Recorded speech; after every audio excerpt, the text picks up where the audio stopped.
পরশু আমার কলেজের সামনে দেখেছিলাম না? আপনি পড়াশোনা করেন নাকি? জি ম্যাডাম। ও, কোন সাবজেক্ট? ম্যাডাম আমি ওই বাংলা কলেজের রাষ্ট্রবিজ্ঞানে মাস্টার্স। ও আচ্ছা, আপনাকে যেখানে দেখেছিলাম আমিও ওই কলেজের শিক্ষার্থী, বাংলাদেশে বসে ছাত্র। ম্যাডাম তাহলে তো খুবই ভালো। আমি আপনার কলেজের জুনিয়র। আমাকে ম্যাডাম বলতে হবে না, আমার নাম তিথি, আমাকে নাম ধরে ডাকবেন, ঠিক আছে?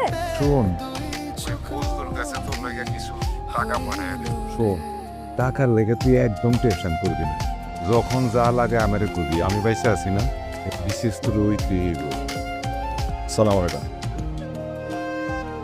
আপনাকে না বলেছি আমাকে ম্যাডাম বলবেন না, আমাকে তিথি বলে ডাকবেন। জি তিথি ম্যাডাম, কি বলবেন বলেন। তিথি ম্যাডাম না, তিথি। জি তিথি, কি বলবেন বলেন। আমার ছোট বোনটা ক্লাস 9-এ পড়ে, ওর জন্য টিচার খুঁজছিলাম। আপনি কি ওকে পড়াতে পারবেন? অবশ্যই পারবো, আমি তো টিউশনই করছিলাম। যাক, তাহলে তো ভালোই হলো।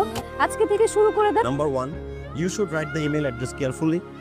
Number 2, just write the subject of your email.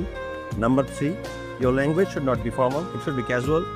Number 4, you may attach files if needed. বুঝতে অসুবিধা হচ্ছে না তো?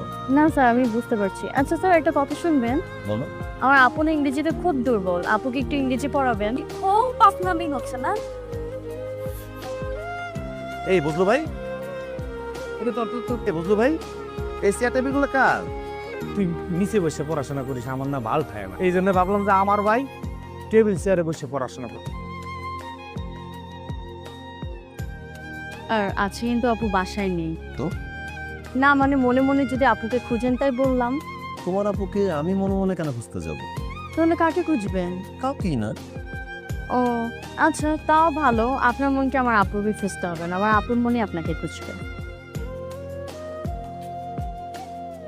এখন আমি আপনাকে একটা শার্ট গিফট করবো। আপনি আমাকে গিফট দিতে চাচ্ছেন, কিন্তু আমি তো আপনাকে গিফট দিতে পারবো না।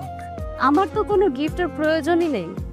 আপনি ভাইভাতে চান্স পেলে আমার সব থেকে ভালো গিফটটা পাওয়া হয়ে যাবে।